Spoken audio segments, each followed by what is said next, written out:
Welcome to Full PreFrontal, the show that exposes the mysteries of executive function. This podcast is a collection of conversations about the role of the prefrontal cortex, which impacts your focus, planning, problem-solving, emotional balance, and independence. So join us as we explore executive function and the science of learning. And now, here's your host, the founder of EXQ, Sucheta Kamath. Welcome to Full PreFrontal, exposing the mysteries of executive function. You all are familiar with the topic and you know what we always do. We dive deep and really understand best ways to support children and adults in self-management, developing a sense of self, developing these skills and strategies that allows us to lead in the most effective ways while managing our goals, managing our relationships, and managing our relationship with the future self. But let's talk about some barriers. What's the urgent and yet preventable crisis in America? And that's poverty. Stats show that 1 in 6 children are living in poverty. And we have 30 to 40 years of research now that actually does show that poor children from poverty are more likely to have poor academic outcomes. They are likely to drop out of high school readily for the reasons of the instability that they experience. They are likely to become unemployed and continue to struggle to get reemployed. The barriers of there are a lot of barriers that they experience in maintaining economic stability, and the hardship seems to be everlasting. And I have personal experience from my work with the city of Atlanta, working with the homeless population, incarcerated population who is trying to get back to work.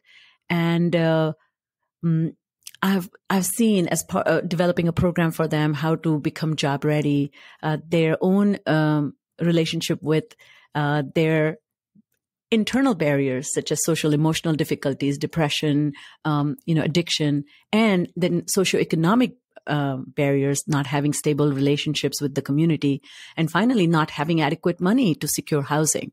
And so for the first time, as I have matured in my profession, I have understood that poverty is related to politics. And I'm not an expert in politics, but there's definitely something we as a community need to think about. So with that in mind, it is such a pleasure and honor to talk with a colleague and an expert and a brilliant philosopher, I would call him, even though he's chuckling. I have with me today is Horacio Sanchez. He is a highly sought after speaker and educational consultant. He helps schools learn to apply neuroscience to improve educational outcomes for all children. He presents on diverse topics as overcoming the impact of poverty, improving school climate, engaging in brain-based instruction, and addressing issues related to implicit bias.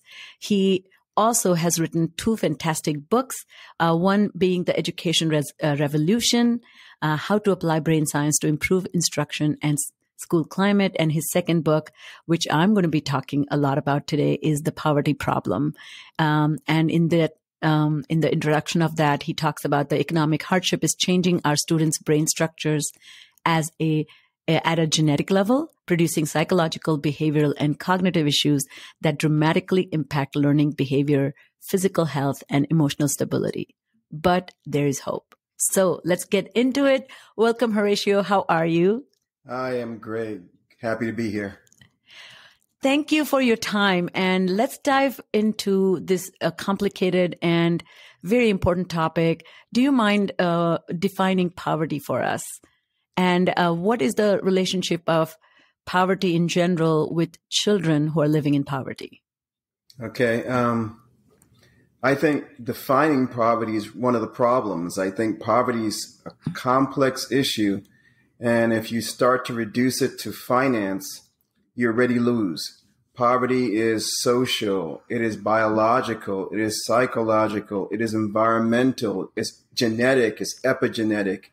It is a combination of all those factors, and that's what makes poverty so overwhelming, because it actually attacks children from so many angles that it overwhelms them. I really like that you mentioned that, because I think people want to know, what is the cutoff mark? $23,000 per year.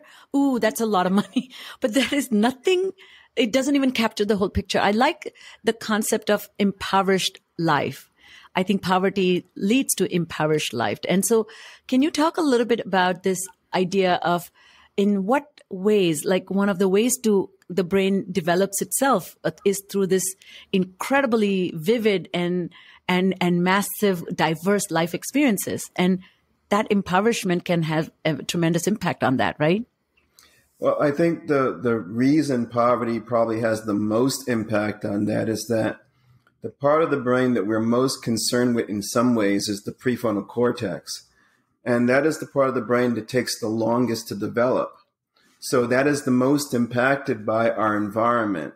So if you think about just with no other factors, just the environment and the loss of stimuli, the exposure to trauma, the other risk factors that people encounter, just growing up with that environment versus another environment and how it impacts the development of the prefrontal cortex, that by itself would be sufficient to say poverty is overwhelming individuals. But the problem with that is just the tip of the iceberg. There's so many other ways that poverty is impacting multiple areas of the brain. But prefrontal cortex is the worst because it takes so long to develop, and all the things we encounter along the way can cause setbacks. And I think that's why poverty and the prefrontal cortex just have a dance that is actually cruel. And I would love to hear your perspective, because one of the hallmarks of that mature and appropriately developing prefrontal cortex hits the milestones where the child transitions from self-regulated to even more self-regulated. So anybody who's not self-regulated exhibits that through misbehaving. And a hallmark of immature prefrontal system is misbehaving child. But I think that societally or contextually or behaviorally is a child who becomes a burden for the teachers or parents to manage. And that gets more traction than the underlying problem. So what do you think about the expression of the impact on the brain, the negative impact is unfavorable to the child's own future or child's own what he needs. It actually is anti-help, right? Well, if we were to think about the number one predictor of success in life, it is the ability of that prefrontal cortex to exercise control over the other parts of the brain. And one of the things we talk about gray matter a lot. And if you look at a lot of the researchers, they talk about the loss in gray matter in areas like the prefrontal cortex or the amygdala. But there's two things going on. Gray matter talks about how well a region functions. White matter talks about how well it communicates. Well, one of the things we started to see is that not only does poverty reduce gray matter in the prefrontal cortex, it reduces the connections of the white matter to those areas like the amygdala, so children don't control their emotions as well. And so we jeopardize the system. Our system is supposed to be that this big prefrontal cortex is supposed to keep us in control most of the time. Everybody has times that you go cuckoo. Everyone has that. But you can usually count it on one or two hands, But for people who you jeopardize the system, the incidence of loss of control become overwhelming, and it gets to a place where it's not that we had a hiccup, is that the hiccup becomes a pervasive kind of thing. One of the things we started seeing that was really interesting is that the more you lose control, the more chances that you will lose control in the future, because your system starts to no longer lose control based on a specific type of stimuli. It starts to lose control because of your emotions. So a kid can just hit a certain level of emotion and lose control rather than lose control because something terrible has happened out there in the environment. And so those kids misread things or overreact to things that everybody's thinking, why are they acting that way? But it's because they've lost control so many times that the system's actually jeopardized and they have an inability to control themselves. what you're saying is reverberates so much with me because this reminds me of Ashley Ford's story. Recently, she was on Fresh Air with Terry Gross, and she was talking about her own experience, childhood experience growing up in poverty. And she endured a lot. And the way she showed up in the classroom, at 13, she was already, she had been raped. At 9, she had experienced molestation. She had a father who was in jail, in prison. Her mother worked as a corrections officer, and she was trying to raise 3 children with, long hours and extra shifts she would take so that she can support. But when she was getting ready to apply for college, she saw for the first time her mother's income, which is $40,000 of having worked for 20 years. So now you get the picture of somebody who's growing up with these adversities. And when she showed up, she said, I was not into school. I was so much in my head. I was going through these emotions. And there were 2 teachers who understood that there's something going on, but I was full of potential. And I think that is also, of course, asking a lot from a teacher or educators, but there is that interplay between those who are serving children of deep needs and those children, the way they present, sometimes not in a way that are teachable. And that interaction can be very tense. Can you speak about that process a little bit? And how can we build that perspective to see the child in the biggest possible way, like the bigger picture of where they may be coming from? And not all stories are revealed, right? Right. But I actually think I have a different take on that because there are kids that come out of the same home. And one has an easy temperament and the other one has a difficult temperament. And they will tend to have completely different outcomes regardless of being in the same environment, because temperament is kind of random. And one temperament seems to insulate you better than another.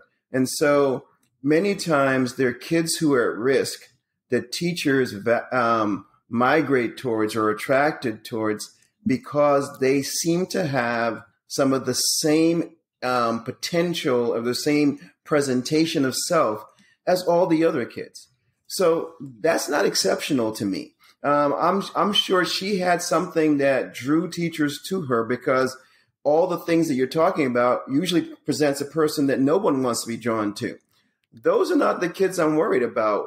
There are lots of kids in poverty that come out really great because and they overcame and all that stuff. Yes. That's a very good point. To be the big story. The big story now is how can teachers take the majority of kids who are not overcoming and do something for them, because the exceptions are going to rise alone. I'm not worried about the exceptions. Teachers are great in spotting those kids. I'm worried about the majority that stay right there and never decide to even go to college or never decide to do anything else. And that's where we have to start getting teachers to see the potential there. Wow, that's a really, really important distinction. And thank you for pointing that out. So you're really talking about the kids who are dysregulated and are struggling with their sense of self, may not be feeling great about who they are, and their response style or their approach to life may be unfavorable. They may be losing it very quickly. They may be uncooperative. They may be abrasive, or they may be mean to other kids, but they are likely to be dismissed. Can I address also another group of students, which is these loners? Those who are getting isolated, those who are really are more unseen. They don't have specific identities. They have no specific talent, but they're not troublemakers, but they are like brooders, maybe, and they probably are subjected to a lot of teasing or exclusion more so. And I see that a lot in my practice as well. What are your thoughts about that group of students who don't have any charm or talent, or they're not rebel rousers, I see them the same. When you take that temperament spectrum, you have all the way over here, easy temperament, and all the way over here, you have difficult temperament. But over here, you also have shy and anxious temperament, the kids you're talking about. Yeah. And the schools actually are designed to actually spend more attention to difficult temperament, because difficult temperament is going like, doing crazy stuff and everybody's looking. While the brooder you're talking about is staying quiet. It wants not to be noticed and is pulling back as much as possible. And as long as they're not making enough noise, we forget them. But oftentimes I tell schools that there has not been one mass shooting in America done in a school that's been done by a difficult temperament student. All of them have been done by shy and anxious temperament students who had taken on so much abuse that they got to the part where they started to do that fantasy and they started to train themselves, and then they started to get to the place where that happens. And yes, the occurrence is low, but it just speaks to the fact that we don't notice these kids until something dramatic happens. So both of those profiles coming out of poverty are severely impacted. Those two profiles coming out of middle income or more affluent homes, many of them overcome their temperament issues because they have enough support and structure that they start to overcome. So we have a person who's slightly shy, but she's slightly shy and she went to college and she's got a job and she's a little quirky, but she's doing fine. And, so out of the same temperaments, poverty adds an overlay that's overwhelming because I think the teachers sometimes are not aware of how quickly our brains work in making decisions. I talked to teachers just yesterday about how we process a person's speech. And I tried to tell them what a person says is almost irrelevant because at 200 milliseconds, we determine emotion. Yes. At 300 milliseconds, we determine identifiers. Our brain says who's talking. We guess just from a tone of voice, their gender, their race, their level of education. Well after 400 milliseconds, we start to listen to words. So I told the story that I go into classes and I see a kid make a very brilliant statement, but the teacher already is used to their emotional tone, knows the identifiers, and those two things have subconsciously, not consciously, subconsciously made the teacher think that the student is irrelevant. And therefore, before the words are processed, there's already an assumption that the words are not going to have value. And I think this happened to majority of kids in poverty because they present in a way that their tone biases teachers, their indicators, their identifiers bias teachers, and many times they're not heard because once a kid is elevated or presented themselves as a problem, you have this wonderful system in your brain called microsaccades that are done with your eyes, and you subconsciously monitor troublemakers more. If you subconsciously monitor someone more, you see them do more things. So they just become more pronounced in your brain. It's a confirmation bias, yes. Exactly. And the kid will confirm it too, because once the kid thinks they're getting caught all the time, the kid's going to get pissed off and say, well, if you're going to pick on me, then I'm going to act out more. And then you get this wonderful, vicious catch-22. And I think a lot happens to so many kids from poverty because they're facing so many things and they present so many times with such strong emotion. And our brains are designed to be put off by this presentation of strong emotions. My head is spinning about thinking about so many ways this plays out because, I've been reading research in educating gifted children. And apparently teacher is teaching to the 27th percentile functioning kid in the classroom. Why? Because when it comes to need, it's all how you present yourself. And so if you are either not engaged or not participating, even though your brain is brilliant and wired to understand complex matter, but if you have problems in processing information that teacher is teaching, your presentation then is influencing the teacher's way of teaching you, then the whole the cascading is not elevating the classroom climate, but kind of maybe deteriorating it.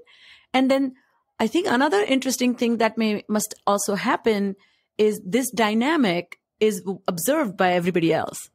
So those who have something to contribute are going to hang back, and those who are not interested to begin with see this chaos and probably, so it becomes managing the most difficult behaving children. And that's not really teaching environment, is it? So how do we look at this then? Well, you actually stumbled on what's called concentrated poverty. And the problem with concentrated poverty is whatever is pronounced in poverty becomes more pronounced when you have a bunch of kids from poverty together. And we have a lot of concentrated poverty schools. And immediately when you do that, you end up with all the issues more pronounced and people feeling so overwhelmed that they don't believe they can do something with it. And there's some pronounced problems with bringing a bunch of kids who have the same issues together. The amygdala is attracted to itself. It duplicates what is the most familiar. So you set patterns, and oftentimes the patterns are negative, and they become so pervasive that it just becomes the way we do things. And it also damages the person's self-image because the person starts to think, this is who I am anyway. And many of the things that come out of poverty, people have actually said is part of culture because that's all they know. And they're like, this is part of our culture. You know, we're more abusive as parents because it's part of culture. That's not part of culture. That's not more true. Intense parenting is part of poverty because it's correlated to stress. So you take anyone of any race and culture and put them in poverty, they tend to be more definitive, more physical type of parenting approach because it's an outcome of stress, cortisol. Absolutely. And so we misinterpret those kind of things. And, you know, this reminds me of Annette LaRue's work where she followed families for 12 or 13 years. And she saw, you know, below or middle class, below middle class family structures and how they raise children. And one distinct impact on language is the families who are living below middle class, which is maybe above poverty or close to poverty or in poverty, are definitely using language of directives, like giving instructions all the time. There's no invitation to reflect, think, include their opinion. So it becomes do this, don't do that. And so, but that is a product of having multiple responsibilities to make ends meet. So before, if we don't contextualize it, we may misunderstand it. And what they saw in middle class families, that there was a lot of support and advocacy language children were getting from their parents. So that's another missing point as well. So you've been referring a lot to the amygdala and prefrontal cortex. Let's do a little deeper dive. And I love the way you always talk about the amygdala. So tell us a little bit, tell our listeners what amygdala is. We have two of them, what role they play, and how they actually hijack the prefrontal cortex, where we sound decision-making that we all are capable of doing, right? The amygdala is, first of all, has the primary role of our survival. And I think if you think about that, then you start to understand it a little better. It also is what produces emotional expression in us, but also reads emotional expression in other people. There's also the crisis response of our brain. When the amygdala sees something threatening us, it actually secretes a hormone that temporarily cuts off interference from the cortex.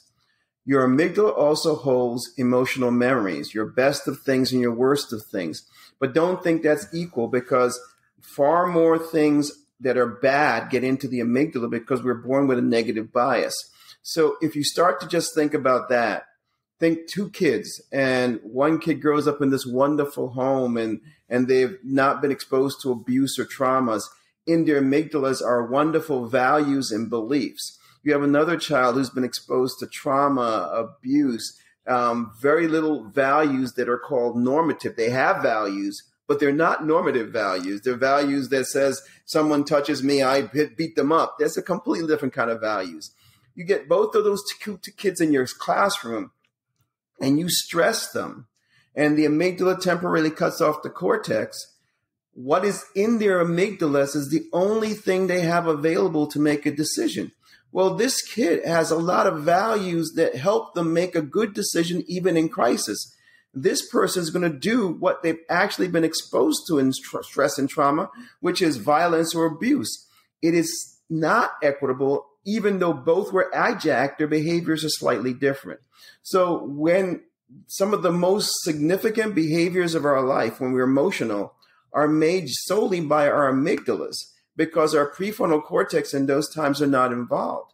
So what we've experienced emotionally starts to dictate our patterns, and the patterns that many kids who have experienced trauma is oftentimes so negative that to expect them to do something differently when they are emotional is almost silly.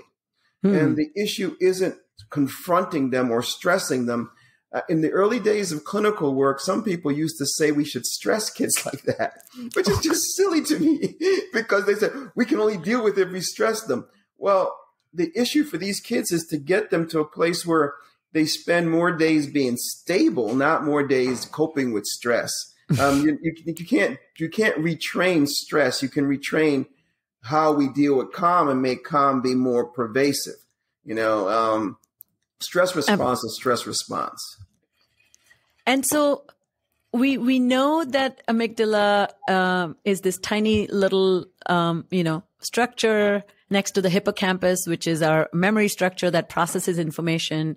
But amygdala is also activated very quickly because it is trying to protect us. It's alarming. It's recognizing. So it's an action center that looks out for signals from the world.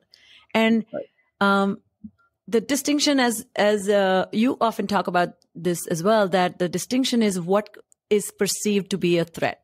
So as a child, can we talk a little bit about, for a child, whether they're growing up in poverty or not, a challenge can be a threat, like learning challenge, or novelty of learning itself can be a challenge, right? Well, for the amygdala, actually, new is a threat. New is a threat, of course. But think about this, okay? The amygdala is often aroused by new things. And if you want to think about healthy people deal with this poorly. So you go to a school and they put in a new software system and all the teachers go crazy. I can't stand this system. I want my old system back. That's a healthy person acting silly with new. Yes. Take a kid who's struggling, and what do teachers do at school? They constantly introduce students to new things. And the students who can't cope with that and don't comprehend it well, and they know it's going to bother them, they start to figure out ways to stop teachers from introducing new things. So they're juxtaposed. And I tell teachers, if you already know that happens, why don't you just plan for it? Our brains are designed to take new information really well if we can associate it to what we know. So one of the things you might want to do is find out what the kids know really well. And when you introduce new stuff, make the association for them. And then they'll go like, oh, I know that. Oh, that's what you want as a teacher. Good teachers make people think, oh, I understand that. That's easy. Exactly. Funny story. A friend of mine had come from another town. She was visiting Atlanta and she asked to borrow a friend's car. And the friend was ready. But then she said, no, I can't give you my car because it has my child's carpool number in it. So the reason to not give her car was because she wanted to drive the car with the carpool number sticker on it. And so my friend and I, we were like, well, you can have you can make a little card and hold it, but that small change, she was like, not able to switch gears, that ability to think flexibly and say, sure, you can have a car. I won't have the sticker. I'll make up a sticker, So you're right. I think it's a tiny example, but I think it's just a telling of how resistant we are. And the second thing I was thinking about, one of the things, I do executive function training, or in the EXQ, the curriculum that I have developed, one of the things that I have tried and build a compensation for it is a prediction level, difficulty prediction. Because I think sometimes, even if you're asked to predict how hard this is going to be for you, you kind of start preparing yourself. Oh, this looks a little hard. So kind of giving children a dry run, an opportunity to experience the experience before it's a full experience, so that they have a little bit of, it's like a preview before you watch the whole movie. Here, however, you have no choice. You will have to watch the whole movie, but you kind of begin to expect something. So as you talk about the children and teacher relationship, how do you see this translate at home? What can parents do to tone down this activated, highly alert amygdala that is ready to pounce? Yeah, for years, I've toyed with the idea of just making like 10-minute webinars, what every parent should know, because a lot of the things that kids need are not as hard as people think. For one, getting kids to bed at a regular time dramatically helps their brain, because it helps their brain be able to remember things, do higher level learning, and helps their brain recalibrate and flush toxins. And you can only do that in REM. And the brain you get to sleep better if you're on a schedule. So the importance of just getting your kid to bed on a schedule, getting your kids to exercise, getting your kids to eat better. And many times these things don't happen because everyone thinks they're so busy. I think I told teachers the other day that we spend too much time talking about the biggest issues in the world, and some of the things that dramatically change our brains the most are little things. So true. How I manage sleep, how I manage exercise, how I manage diet. Then if you have those three things done, you have a great foundation to build upon. Then there are other things we know about poverty that you can overcome pretty quickly. I tell some parents, tongue in cheek, but it's actually been proven. Hey, even if you don't want to read, go get some books and just throw them in the house and have them around, because they found out just having books around, even if the parents don't read them, helps the kids. just buy some books and throw them around. That's all you have to do. Do that. The other thing we try to tell people is that if you can't do something, get someone who can. Because one of the things that happens to a lot of kids in poverty is that they don't hear a wide enough range of words and words pronounced correctly. And that really hurts their auditory processing that will impact them long term. Well, listen, there are lots of people in almost every community. There are a few people who really speak really well and read really well and all this stuff. Go and talk to them and say, would you willing to come over and read to my kid? You don't do it by yourself. And if anybody should do community, it should be the poor, because they're going to need each other, because the things that they're coping with are so overwhelming. They should really try to raise their children in community. But the opposite is happening right now. Right now, we have more and more poor people thinking life is so hard, we have to teach our kids how to make it by themselves. And that's actually hurting their kids, because one of the things we know is how well I am able to get along with you is highly indicative of how well my brain will process. Our ability to socially connect and build community has to do with our brain's levels of empathy, interpreting social cues, interpreting complex things in literature. You can't do that without empathy. And the more we raise people to say, I am going to be my own man, no one is their own man. No one's an island unto themselves. And islands, by the way, are maladaptive. People need people, but we have more and more people coming out of poverty saying, I have to make it by myself, because their parents think I have to make them so strong to survive this ugly world. They're hurting them. So I'm trying to tell parents, yeah, he needs to be strong, but you need to help him make connections with healthy people, because that will dramatically change his or her brain. And I think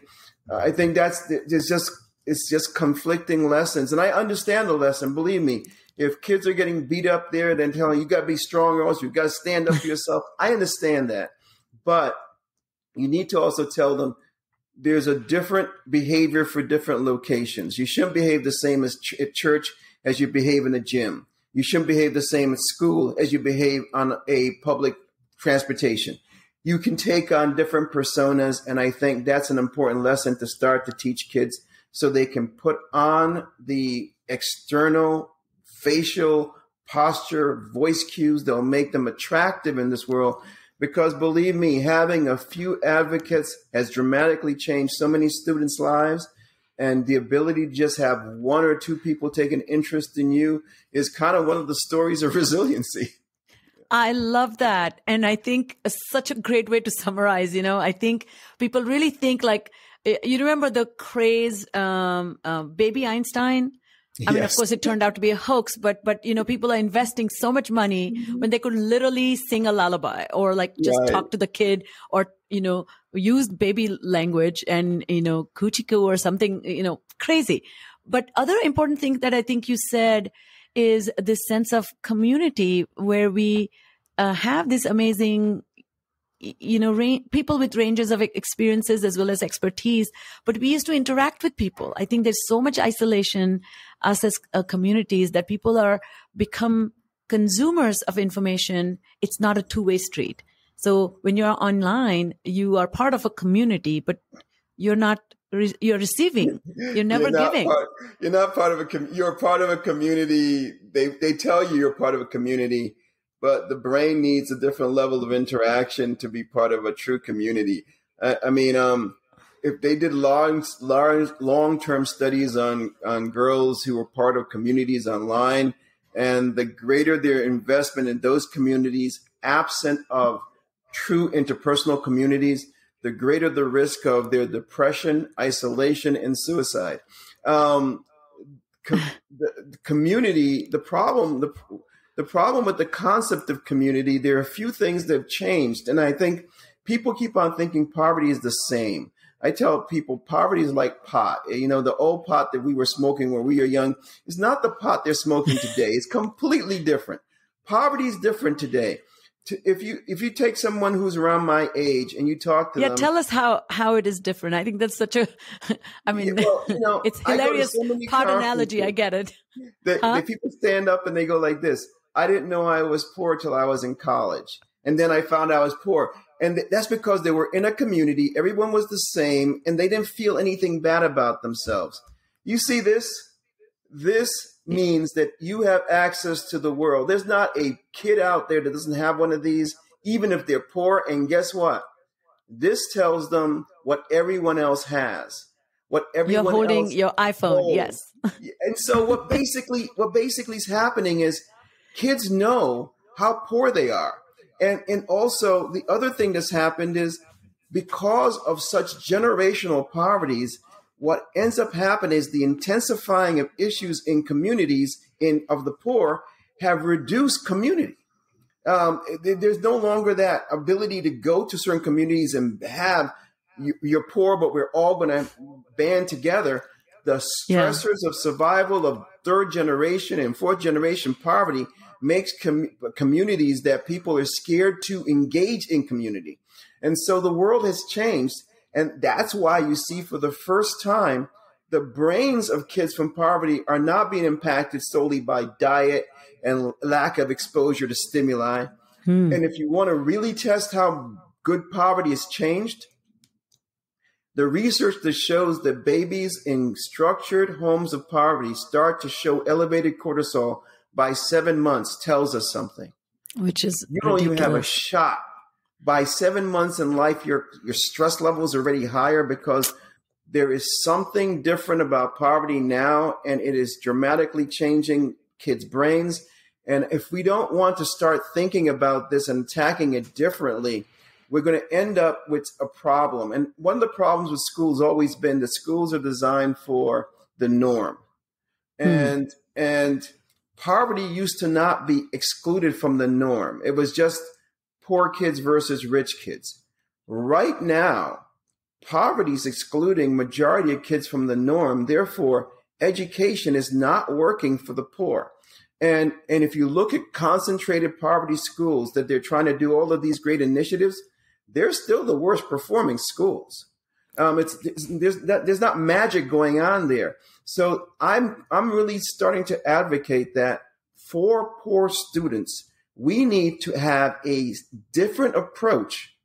And if we just modify certain things for schools with concentrated poverty, you can give them a shot. And let me give you one example. If I was running a school today for kids in concentrated poverty, I would want a big investment in grants where I can get kids to actually, every single kid in the school starts to learn and to play an instrument and to practice.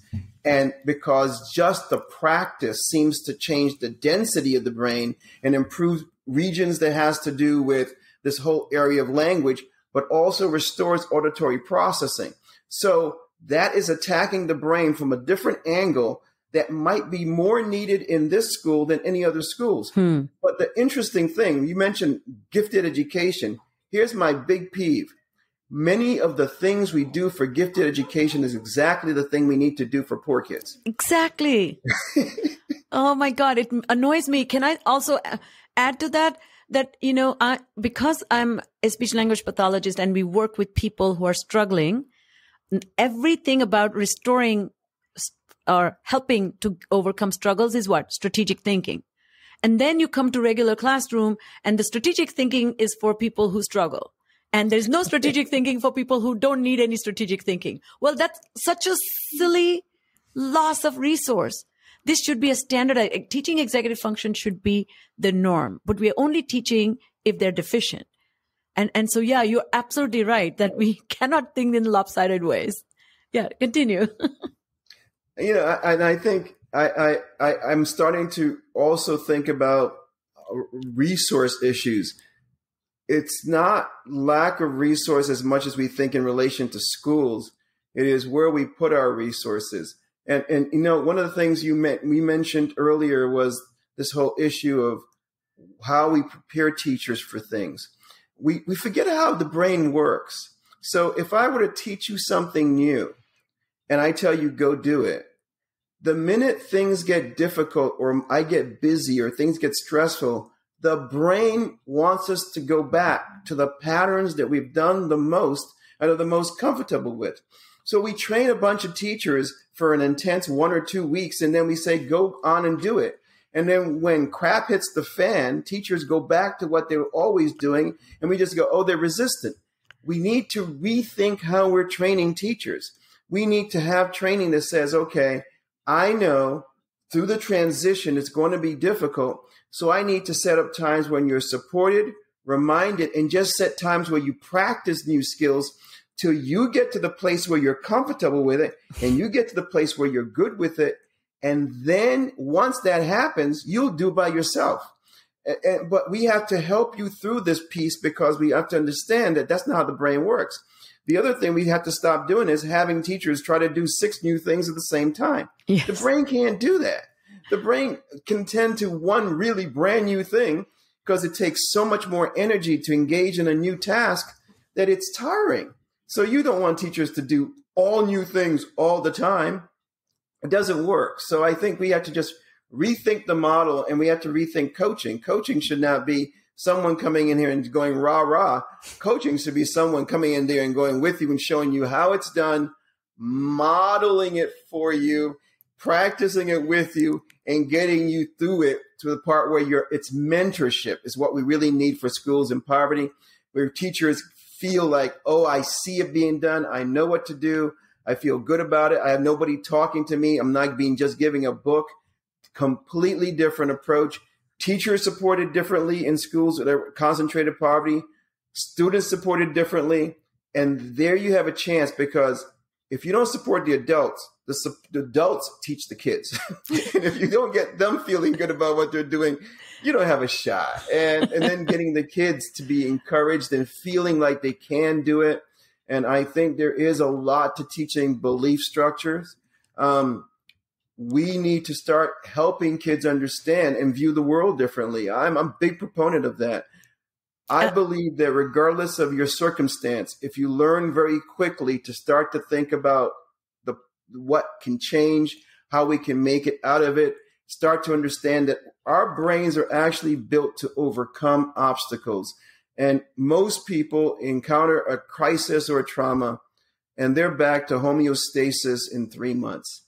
That is our DNA. If we embrace our DNA and help people to start looking at what we can overcome and that we have it built in us and our perspective can change regardless of circumstance, we have a lot within us to change our perspective. And I'm a proponent of that. I'm a believer of that. And I think that is one of the things that's kept me sane all my life. Well, I think it's great. I think, the PD, the professional development just, reminds me that I think America spends $18 to $20 billion a year for professional development. And the studies show that only 9 out of like close to 1,400 studies have done whether these, the professional training that they receive, is it impacting on student achievement? And the reason the numbers are so low is primarily because, as you just mentioned, all the factors, but the teachers are asked to impact their teaching without experience of how to. They have understood it by hearing and tying it back to executive function. Executive function is not knowing, it's doing what you know. So doing what you know is a motor practice. It's doing practice. It's running into some glitches as you do. And another thing it reminded me, your talk is Elizabeth Green was on my podcast, and she's, the founder of Chalkbeat, but she wrote about, what makes a great teachers. And she compared training in Japan versus America. In Japan, the teachers are in front of the students only 600 hours out of 1,000 hours. And America, teachers are in front of the students 1,000 hours. So the 400 hours, the teachers are with teachers. And they are discussing and learning and saying, hey, what is the best way to teach? And one of the examples that she witnessed, which is so funny that you said this, that the teachers workshopped whether subtracting 7 out of 13 is a better mathematical concept teaching or subtracting 6 out of 13.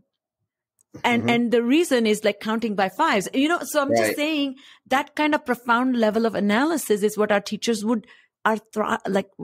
longing for, because that will actually go into your, white matter, your habits, your routines. It become automated. And by them experiencing it, there's a higher probability that they'll do it. Exactly. Because that is an experiential approach to this space. And if you started to think about the process you want the teachers to do with the students, which is seeing it done, it's amazing to me how I go into classes where teachers are doing things, but still not understanding that students need to see how you do it. And and that's why I spent a whole chapter talking about things like teachers need to talk when they go through a process, talk aloud what the process was, because you're assuming the kid understands the process. Here's what I'm doing. This is how I did. This is why I got to here. This is where I did this. And then when you have the kids practice, have them practice the same thing. Then they understand the process of thinking, and it requires someone modeling for them over a period of time. And then after a while, the kid will be able to do it for themselves. But we make a lot of assumptions because a lot of kids come to us with some of these things in place, but they didn't get those things magically. They got those things someplace. And here's a story that I always find interesting. I was in California in a district that does extremely well, and they have a high Asian population. And when I was being driven around by the superintendent, and I said, what are all these little programs? And he said, those are after school programs. And I'm like, you run those? He said, no, those are all private. And he said, but they're almost 100% Asian. And I'm like, okay, can we go visit one? He says, sure. And I go into these programs that's supposed to be this advanced educational programs. And guess what they're doing in all those programs? They're repeating things that need to be learned for all the kids, and the kids are drilling all the stuff because it needs to be done someplace, and the parents are too busy to do it, but the parents know it has to be done. And these are the most advanced students in the district, but they're getting it someplace. And I think the issues with poverty is the parents are so overwhelmed, and they sometimes don't have the capacity, and the kids aren't getting it someplace because we no longer do repetition in school. We no longer do any kind of drilling. We don't even teach kids how to memorize. Remember the days when you were in school? Valuable skill. Building your white matter, but automated. Right. Yeah, we have moved away from it. Technologies actually hurt our ability to memorize right now. So we have the lowest ability to memorize without kids even learning how to memorize. Builds a lot of sense. It's funny. I know. Before if I can just quickly comment on this teacher talking out loud. When I read that chapter, it reminded me as a speech language pathologist, our 101 strategy for child language development for, babies or little kids who are showing delay is called self-talk and parallel talk. So these are two mechanisms. Self-talk is you talk about things you're doing. I'm opening a cup now. I'm taking the straw out. I am sprinkling some water. I'm cleaning up. I'm putting it back. So this is describing your thinking about your actions. And then parallel talk is you say, oh, look, Johnny just crawled towards a pillow. Oh, he's climbing the pillow, but he toppled. Ooh, he rolled down. So that's called, parallel talk. And when I read that, it's like literally demonstrating to a 13-year-old a mathematical procedure is actually making a kid stand there and doing a parallel talk. Oh, so he carried over one, brought it down, and then he multiplied, and then I think the multiplication is wrong. So now what you're doing is you're really doing the translation of thinking that he should have been doing. And these are such valuable, simple to me. They sound very simple. Horacio, don't get me wrong, because they were part of our commonsensical knowledge. And as your book just reminded us that we have gotten away under the stress of living a very complex life where the pressure to earn, pressure to be somebody, pressure to not be that is really taking a toll on us as a society. So you talk a lot about culture. Can you quickly, as we end, talk about what role does culture play in this? Like what values we share with our children or what we bring to the forefront of our teaching? You shouldn't talk to me about culture because I am on the outskirts of the culture conversation. I've tried. Let me explain that. I put some stuff on the board for lots of folks and said, here's what culture is, the true definition of culture. And then I tried to show folks, they showed themselves that a lot of the things that we claim as culture have nothing to do with culture. And that many people in America, many groups, are absent from culture. That's not just, I'm not talking about Native Americans or Blacks who were ripped from culture. And that's a common understanding. I'm talking about almost everyone is ripped from culture because the things that are traditionally aspects of culture are not consistently there. I think when we say culture in America, we're often saying culture-y. Things we think are part of culture, or things we want to be part of culture, or things we misunderstand to be part of culture. So it's hard for me to say what culture is. And I think the misunderstanding of culture, and by labeling things that are not culture, we have created this big confusion. And please tell me, can you define to me what Black culture is? Please, because the Black and culture should not even be together as a concept of culture. Color is not part of culture. And so, and people say things like Southern culture. What exactly are they talking? Are they talking biscuits, or are they talking abusing some group of people? You tell me what you're talking about. Is it this flag, or is it really driving a truck? Are you really talking about? Is that really culture? The fact that you have a truck, is that really culture? Come on, think about that. I mean. So it's picking on some highlighting things to just group people together with random characteristics.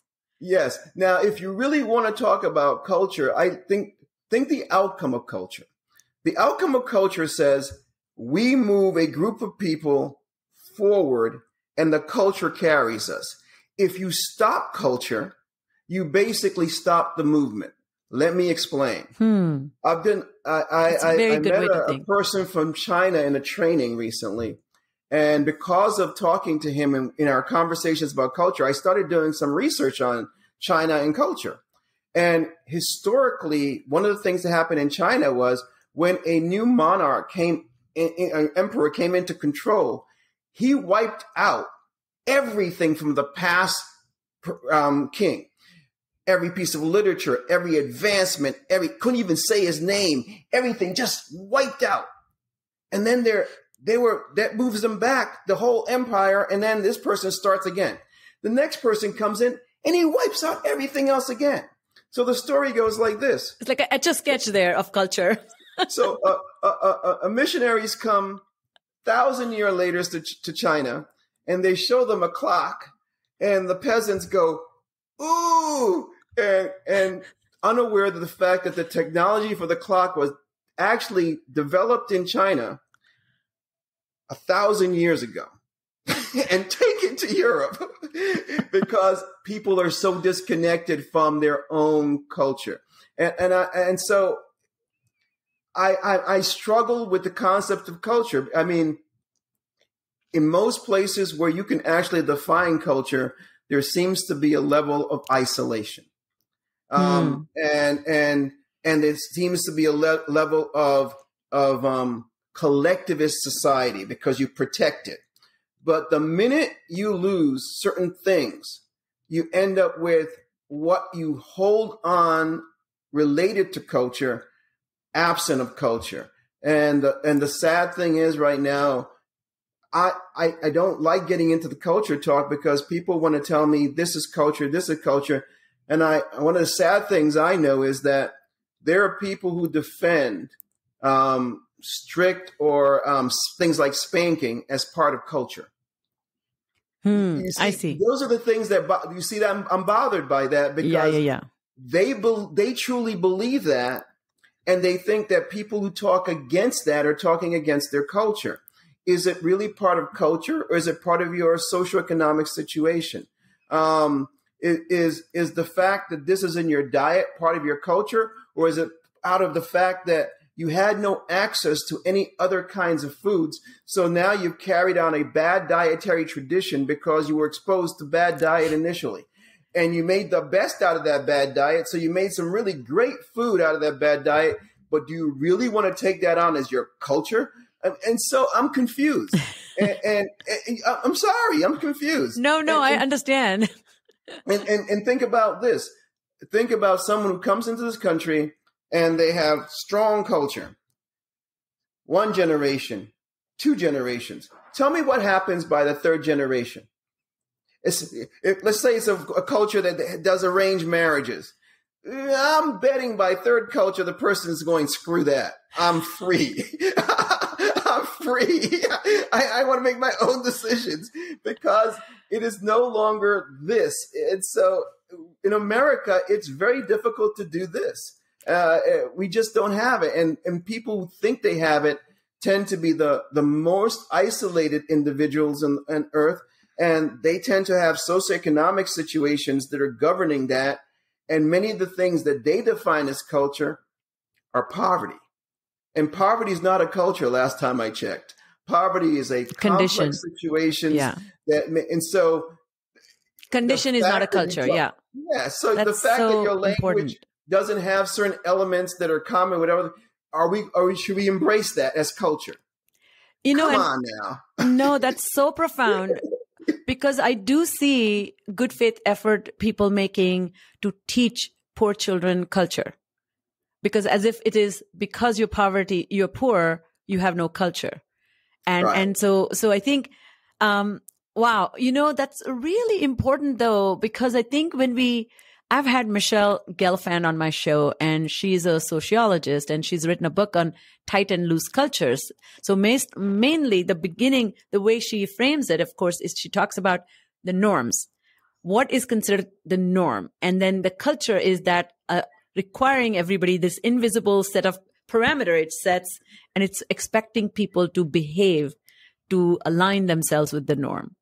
And so I think if we are thinking from poverty and creating a culture, I do see creating a norm where having a belief that everybody has the capacity to be resilient, everybody has the capacity to grow and develop skills to overcome adversities, and everybody can be taught skills. Is that a good way to describe a way to compensate for the setbacks that the children are experiencing because of poverty? I think that's a great idea, but please don't call it culture. Touche. It's not culture. You are the problem. No, it's interesting because, like the Chicago School Readiness Program, they talk about, training and coaching teachers to, and maybe this is a better word, to in mental health so that they improve the emotional climate of the classrooms. Yes. So not a culture. So culture to me in that context is the climate in which the children are expected to behave, right. perform, and participate. You're teaching people how to think, how to reframe things, to view things yes. different, to instill beliefs. That has to do with, the climate and what you're going to do within that climate structure. Yes. But I think we had so many setbacks on the issue of culture because people started labeling everything as culture, and everyone just bought it. And in my situation should not be labeled as culture. If I'm poor, being poor is not a culture. Being poor is being poor.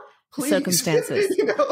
I so agree with you. No, I really, really, really agree with you because I think that distinction can be lost on people, and there may be pseudo effort, good faith effort, but pseudo. It's a ill-fitted effort to normalize behaviors as if they are signifying children's progress, and that's erroneous. Them. And we embrace the ones we like, and we get pissed off about the ones we don't like. Touche. I 100% agree. So Horacio, I can talk to you for hours, and I already really appreciate how much time you have given us. As we close this episode, do you have any favorite books that you will, can you share them with our listeners? Oh, gee, I'm not a person to ask this question to either. I've had different books that actually have done things to me at different points in my life, and they resonated for different reasons. So let me give you an example. When I was in high school, I read Tally's Corner. And Tally's Corner is a sociology book, by the way, and it talks about what happened to the Black male through social policy of social welfare, which basically drove Black males out of the home because they had to hide from the social worker to make sure the man wasn't there, so social welfare checks could go to the women. And it created a very different impression of what it meant to be a father in the communities, especially while unemployment was so pervasive. So that resonated with me because of what I was living through. So I all the books that I've ever liked were at the moment I read them and they did something for me because of where I was at. I actually learned a lot from Greek mythology, and I resonated with Greek mythology because life in poverty was so tragic. Greek tragedies were great for me because I grew up around tragedy, wonderful stuff. So books, books for me are very different than everybody else. And right now, I'll be honest with you, I read journals, research. That's all I read. Now I listen to books for fun, and I do listen to a lot of books for fun. But all my reading, I've looked at the last 10 years, and almost everything I've read has been related to research in relation to the brain. How sad am I? No. You and I are brothers and sisters. Like we are brain nerds. I think it's pretty telling story because I was looking at, somebody recently asked me, you read a lot, do you have a recommendation? And boom, boom, boom. And they were all nonfiction.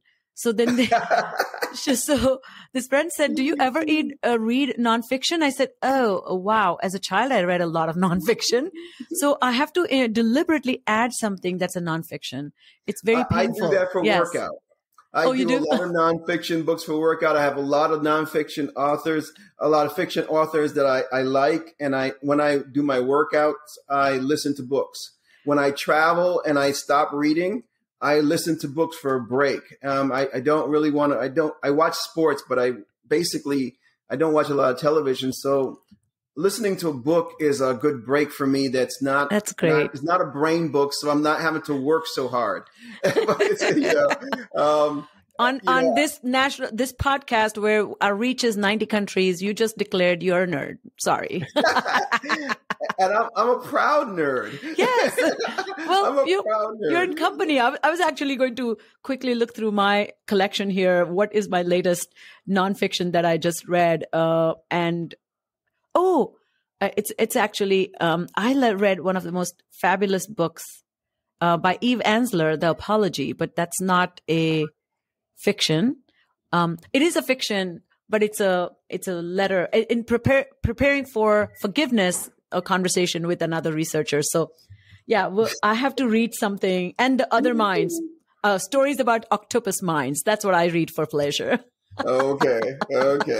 Well, folks, that's all the time we have. And as you can see, these are important conversations we are having with incredibly passionate and knowledgeable experts like Horacio, with unique perspective on executive function, the developing brain, and poverty, a very important topic that we all, as citizens of this country, should take interest in.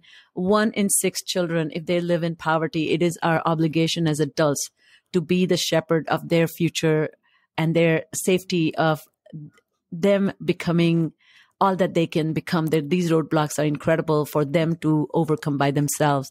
And here's what you can do. If you love what you're hearing, do share the episode with your family and friends and colleagues. If you have a moment, leave us a review. And finally, do subscribe to Full Prefrontal podcast and use your favorite listening app, and so that you can never miss an episode. Until then, see you later. Bye. Thank you for listening to Full Prefrontal, exposing the mysteries of executive function. To contact your host, Sucheta Kamath, and learn more about her work on improving executive function, visit her website at exqinfiniteknowhow.com. That's www.exqinfiniteknowhow.com. Tune in next week for another informative episode of Full Prefrontal, hosted by the founder of EXQ, Sucheta Kamath.